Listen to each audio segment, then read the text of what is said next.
our small kitchen area. Today I'm cooking salmon, shrimp, and green beans. What I do have is rapeseed oil, turmeric, doesn't make a difference as long as it's organic, cayenne pepper. If you notice, cayenne pepper is used even when you're sick. They'll put some in your homemade organic syrups and stuff like that, or drinks to help you boost your immune system. And allspices and pepper. I don't have the ground pepper that I can blend up myself, and of course my apple cider vinegar Bragg. You see how the residue is at the bottom? You should never not use this. You should always make sure it's closed. But if you see that residue at the bottom, that's all the ingredients. Never just pour it. Always shake. Shake it so it can blend back up each time you use it. Because anytime you have a residue at the bottom, you're not getting all the nutrients that you need in the apple cider vinegar. So you want to shake, shake, shake as fast as you can. Okay, what I normally do, is pour maybe 2 tablespoons of apple cider vinegar, or depending on what size I need. So I'm going to use 4 ounces today because I got shrimp, and I'm using 4 ounces today, I believe. Yeah, I have shrimp, so it's 4 ounces. I got shrimp and salmon. And what I normally do is I allow it to marinate off in there because it's a seasoning itself, and it's good for you. And you can, once you add your seasoning and stuff, what it does, I add it in my apple cider vinegar, and I add it in my shrimp. You can let it marinate and you add your seasonings and so forth.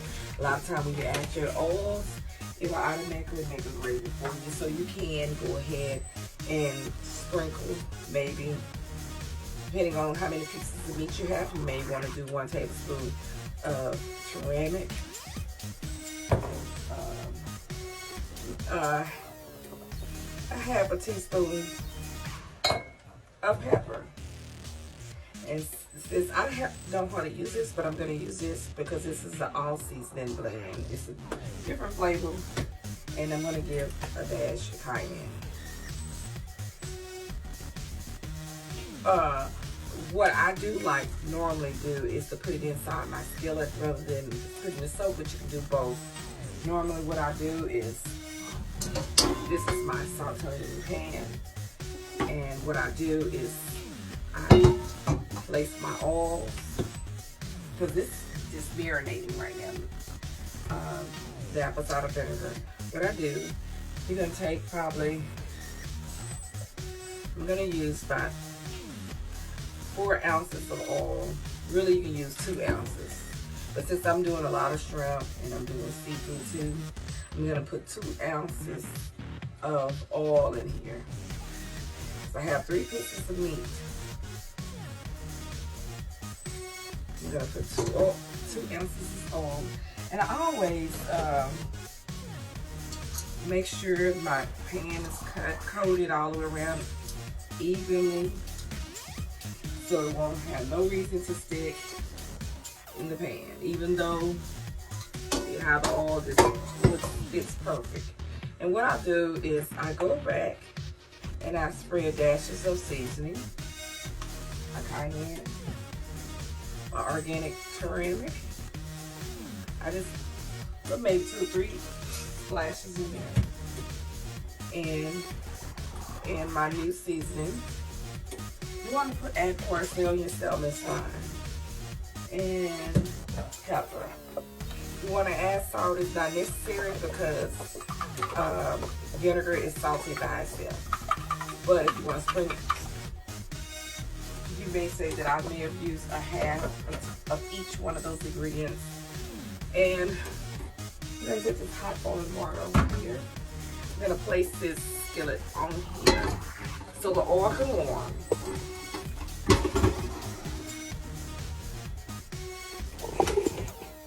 And so I'm gonna tilt it so you can see what I'm doing.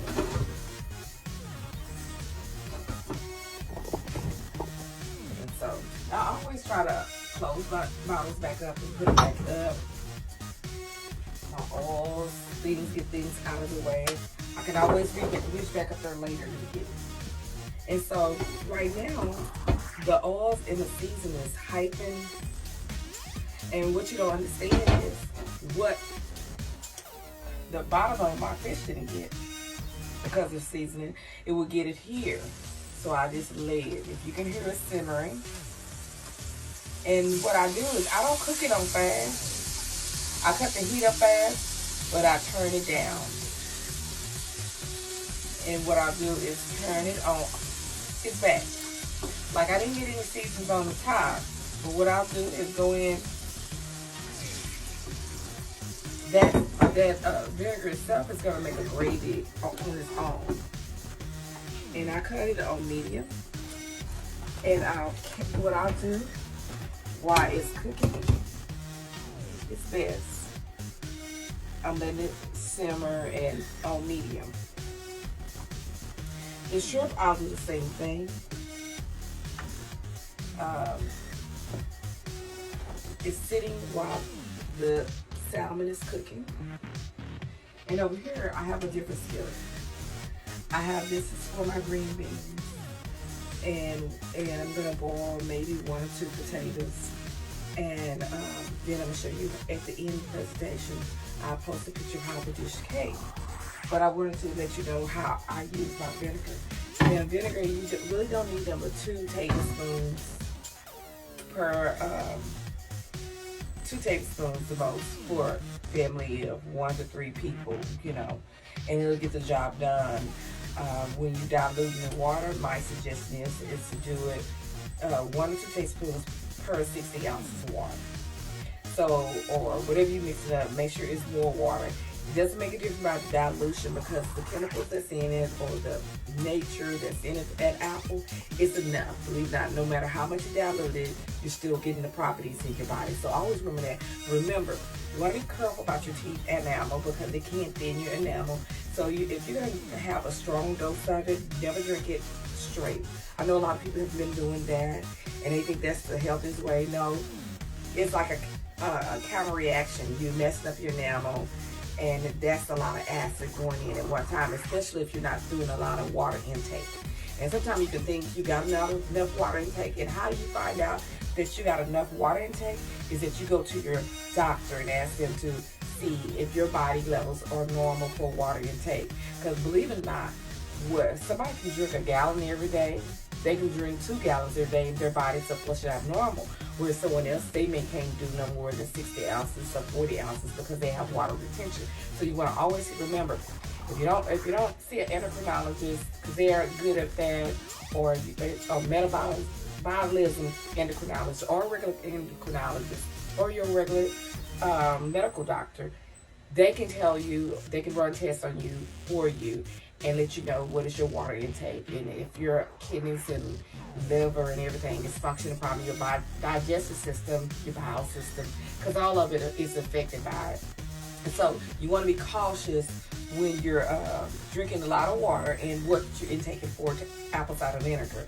Now you can reduce the apple cider vinegar down to 1 teaspoon and try gradually, but start out first on it. It may be too potent from you, and you'll notice yourself going to the bathroom. It'll start cleansing out your system. If it does not cleanse your system immediately that next day or that same day, then that means that you don't have enough fluids in your body.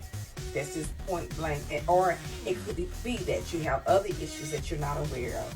Those are tips for you. But I know when I first started, it started cleansing my system. But being repetitive is how I started incorporating the apple cider vinegar off in my meals. Now, when you're doing salty foods, you do not eat salt. Unless you just have low sodium and you need it, then you can add your salt in there. Because believe it or not, some people have low sodium because their medicines is drawing out the sodium. So even though apple cider vinegar is kind of bitter taste like, they still should add salt to their diet to meet up that, or their doctor may say, hey, you need to take 2 tablespoons or a pill that to get that sodium level up.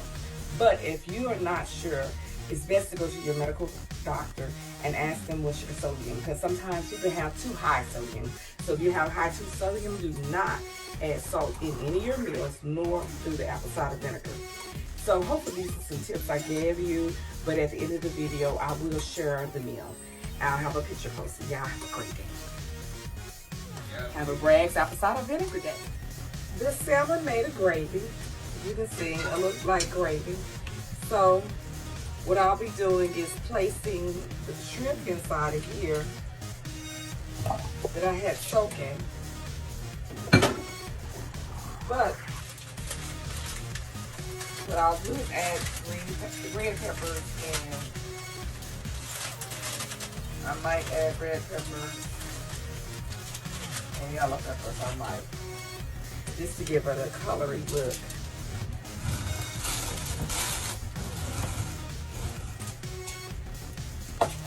And I'll just slice it up. My pepper's been frozen, so usually when you freeze them, they get a little soft after a period of time, but they're still edible. So I'm gonna dice up the yellow, orange, slice it up. I just want the juices really from the pepper. And I just really like it for the coloring.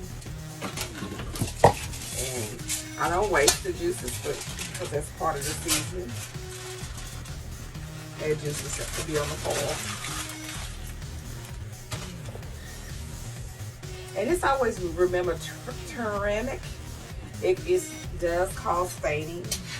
So you want to be careful with that. It does cause yellow staining on your cabinets and stuff like that.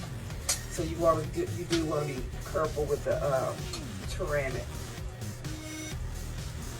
Some people like the buttery flavor, but mine is not. It's like a sour taste, peppery, spicy sour taste, and I wanted to add more peppers on my shrimp. Another thing that I added to my salmon is some peppers. Just if I could, Pizza Hut again now. They charge 99 cents for this stuff right here. And it's nothing but red peppers, dried peppers. Just if you want to spice up your dish. And spicy dishes are good for the winter and fall, especially. And it's good for open nasal congestions and other health properties. You want to always remember that. So we're going to have a spicy dish today. And it can help break up any congestion as well. I'm going to let this sit over here for a side. The Wonder Wild Yellow, that has something to do with this turmeric seasoning. On one of my old posts, I talk about the health properties of turmeric, and I may repost again for those newcomers that don't know about how certain seasonings are healthier for you. Especially if you buy it organic, it's better because you don't want any chemicals in anything. It's possible, but sometimes I understand people just grab and go, and don't always trust. Even if you go to Whole Foods or Walmart or whatever, don't always trust what's on the writing. You need to do your research to see if there's any additives and any other type of chemicals in there, because sometimes they'll say no HMO, no this and that, and you look at the ingredients and it is some kind of type of chemical. So you want to always fact find and verify what you're purchasing, because what you think is organic or healthy could be still preventing you from losing weight or causing more health problems that you least suspect. Apple cider vinegar to my meats. What I do is with that, you rinse it off. You want to always rinse your meat off. Try to wear gloves if you can. If you don't, just remember to wash your hands. Rinse the meat off, even though we know beef is not always good for us. It's not good for us. Some people diets. But if you do have to have beef, you need to cleanse the meat. Then you add, what you can do is you can poke holes in the roast beef or steaks, whatever you choose. Even if you do chicken, you can stab holes in there and you can let it sit and marinate in apple cider vinegar. You turn it. You don't want to fill it halfway. You just want to use the minimum required. For something like this size, most likely, I probably would use only 4 ounces of apple cider vinegar because it's a large piece of meat. No more than 4 to 6 ounces. Or 8 ounces. If you're gonna turn it, fine. If you got a dish, a pan that you can close it up, you close it up. You can put all your seasonings on it. Some people also use vinegar to cleanse their meat. They'll let it rinse it off, and what they do is use vinegar to let it clean out the impurities. Some people use white vinegar, but I use apple cider vinegar because there's some health properties in it, and it's unfiltered, raw. And it helps marinate the food better and gives you a different flavor. You can obtain a sweet and sour taste with apple cider vinegar depending on what seasonings that you do use with it. Today we're having the pepper, like a pepper cayenne taste, because it'll help break up congestions and stuff like that. And it'll help with the sinus and nasal congestion as well. And it helps other things as well. So today I will, the guys will hopefully give your opinion on what they think about the meal. I know when I first started doing turmeric, my son would say, "Oh, what is that?" When I did apple cider vinegar, I never would tell him what I was adding to it. He was, "Oh, apple cider vinegar, it's safe." And then I would cook it and he didn't know, "Oh, that's good." So a lot of times if you don't tell anybody what's in it, they won't know. But if you learn to cook with it, it's a good additive for a seasoning base, and it still helps lose weight. Because that's how my brother lost a lot of weight about a year ago. Is because what I was cooking, he was never drinking it. And some of my men's metabolism appears to be much better than our metabolism. And he dropped those pounds quick, but then he did have a digestive problem, not with apple cider vinegar, and then he lost more than what he was supposed to. So then he turned back around and this year was in the hospital for like 3 or 4 months, in and out of the hospital, and they was just feeding him anything, and he picked up a whole lot of weight. So I have to monitor his food and see when I'm not around, he'll eat anything, and so when I'm around, the weight comes back off, because we've learned that those pounds matter. It'll trigger your diabetes, it'll trigger your hypertension, it'll throw your whole insides off balance. It'll mess with your kidneys and liver when your weight is fluctuating back and forth. So learning what is the minimum for your weight, knowing that even though I'm 5'2", 5'3", I'm considered obese. And one while I was, they have different levels. They're acute obese and different other levels. And so people don't understand, yeah, my arms might be looking little, my legs might be looking, but if that waistline and that back or upper part is not where it's supposed to be, you're considered obese if you're over those pounds now. No matter how small your rear end is, if you got any body fat on you, it can tilt the scale to say, hey, you're overweight. Based on my health, I'm considered overweight. I'm not obese anymore, but I am overweight, and I have came out of the obese level. And the thing is, maintain, and it's easy to slip back in. I dropped down to 151 in September, and all of a sudden I found myself getting sick a lot. Then I ended up in the 157, 158, 159 range. It fluctuates. So taking care of your body has a lot to do with how your body functions, and whether I live or die or don't say anything else about my health, I'm going to let you know that waistline has a lot to do with heart disease. And I come from a family history of heart disease. I've had one heart attack, so I want you to be aware is mine was my weight gain, metabolism, dealing with the hormones, even though it wasn't food related. But my metabolism, my hormone level for what women's supposed to go through was not where it's supposed to be. I was as an adolescent, as in an adult body. And so I won't suffer menopause, even though I'm 52. And so I just want you to know that I won't suffer because of the illnesses that I have affected my adrenal gland disease, moving one signal down to the next, which is your kidneys. And so anytime you have a kidney disruption where signals not coming from the adrenal gland to your kidneys, then you're going to have a hormone issues more likely. They do have diagnosis for men that are affected by it as well. And if you see someone with a round moon face, you just want them to go get checked out for Cushing's disease to make sure that they do not have either any type of thyroid or Cushing's disease, because a lot of times when you see people that have a hump in their back or have upper weight gain, it's usually not hereditary. There means there's some underlying health problems that no one went further to find out why is it that I'm unproportionate in certain areas of my body. And being young, you don't know that. A lot of people, even adults, are ignorant about it. They just think, oh, all our family like that. But then you look at your history of your family and the death rate, the illness rate, then you have to understand it's deeper than what you realize. It's not always food related. Sometimes it's other things that's going on that does not have anything to do with you, and it just happened to be in your DNA. And it's just that you got to learn how to eat what's according to your DNA, not what your taste bud want. A lot of times we won't eat certain things, and we may need that, but our body don't need the stuff that we actually like.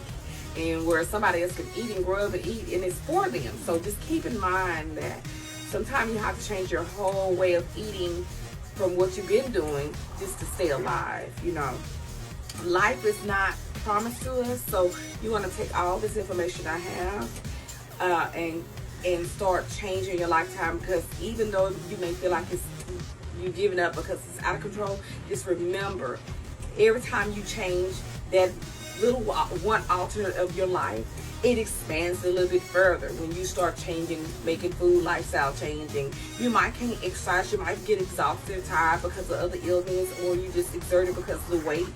Just remember, change your lifestyle. Take the breads out, take the pastas out. You can do all the breads and the pastas. You can tell a difference in your heart, your whole body, and everything. It'll make a drastic change in your body. And sometimes you can just drop instant weight, because our number problem is starches. From corn, we love corn, we love sweet potatoes, we like potatoes, regular potatoes. It's a lot of stuff that we like, but our bodies don't like it. And you just need to check your DNA to see what nutrition your body should be eating, because what others been eating may not very well, it may be the very causes of your health, because you was raised on it and you think that was the right thing to do. Where somebody else, they could eat the same thing and they'll be fine. I'm boiling my potatoes right now for the men, and then I gotta put this roast on. So I just wanted to cover bases with that, and y'all have a Bragg and apple cider day and a Cushion Angels Survivor's Day. I'm in the oven warming up. That's what I'm doing, keeping it warm. You know, you can have cook that be half cooked and place it in the oven rather than on top. I'm gonna still turn it back on and keep it on low so you can keep I don't want it to dry out, but I got it under 200. You want maybe 150, or some little toasters have warm, to keep warm. You want it to stay at a temperature where it just still stay warm but not overcooked. So right now I'm finishing up frying my shrimp.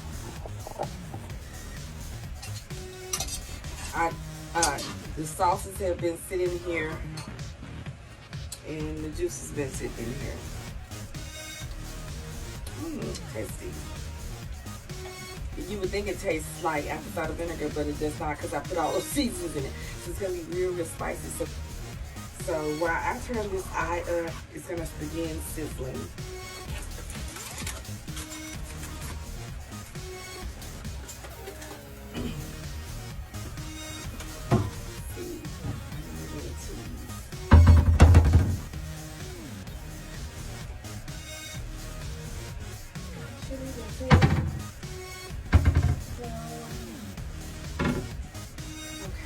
It's beginning to bubble now. Finally bubble.